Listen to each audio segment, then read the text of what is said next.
Assalamualaikum warahmatullahi wabarakatuh. Video kali ini kita akan membahas terkait masalah nominal hutang pinjaman online teman-teman. Apakah itu mempunyai pengaruh atau tidak sih terkait istilahnya seperti ini ya, terkait DC bakal datang ke rumah atau tidak? Jawabannya bisa iya dan juga bisa tidak. Karena memang ya pastinya itu akan memiliki pengaruh yang luar biasa. Tapi faktanya di lapangan itu ya kadang ada yang utangnya kecil juga diprioritaskan, kadang ada utang yang gede itu juga diprioritaskan.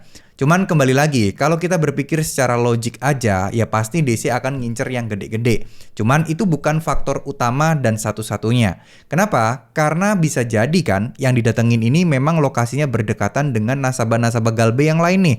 Secara kegiatan atau budget operasional ini akan sangat menghemat.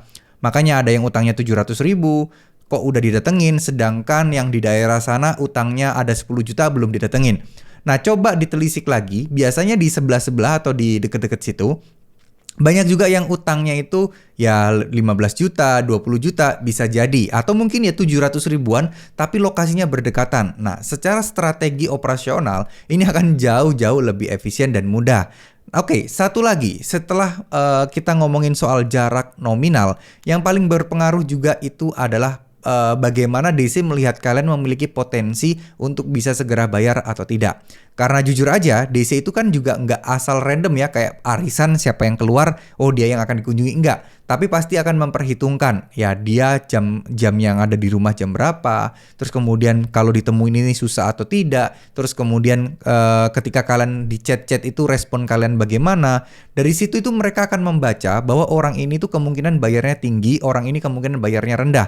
Jadi DC juga tidak akan menyia-nyiakan waktunya untuk fokus kepada orang yang memang wah ini sih kemungkinan bayarnya kecil banget. Jadi ya kecil lah harapan dia untuk bayar. Nah seperti itu teman-teman. Jadi kita nggak boleh fokus hanya di nominal aja. Tapi ya kembali lagi masalah DC bakal datang atau tidak. Ya udah pasrahkan aja DC bakal datang. Nah yang harus teman-teman persiapkan adalah bagaimana cara menghadapinya. Bagaimana undang-undang yang mengatur penagihannya. Bagaimana DC itu harusnya bersikap dan bagaimana cara kalian jika DC itu melakukan pelanggaran-pelanggaran terhadap kalian dan apa yang harus teman-teman lakukan. Itu yang paling penting. Jadi masalah DC bakal datang atau enggak ya udah datang mah datang aja. Tapi kalian harus tahu betul bahwa kalian juga punya hak yang bisa kalian perjuangkan. Contoh, kalian boleh melarang DC itu masuk ke rumah, boleh. Kalian boleh nggak nanggepin DC? Boleh, tapi dengan catatan DC itu tidak bisa menentukan identitas dan lain sebagainya ya. Yang namanya tamu tetap harus kita sambut. Tapi kembali lagi, kalau dia tidak jelas identitasnya siapa dan hanya mengaku-ngaku saya dari Kredivo, saya dari Akulaku, saya dari Kredit Pintar, ya gak usah didengerin ya teman-teman ya. Karena itu semua bisa jadi palsu ya, bisa jadi dia mengaku-ngaku aja, nggak punya bukti yang konkret. Saran saya sih nggak usah terlalu dipusingin masalah hal seperti ini. Yakinlah aja insya Allah semuanya akan baik-baik saja. Dan semoga teman-teman di luar sana itu bisa mulai aware nih. Bisa mulai peduli nih untuk membaca undang-undang ya tentang hukum perdata, masalah gagal bayar seperti ini, masalah terus kemudian apa yang boleh dan tidak boleh dilakukan oleh DC pinjol. Semoga teman-teman semua sudah mulai aware dan pengen belajar ke sana.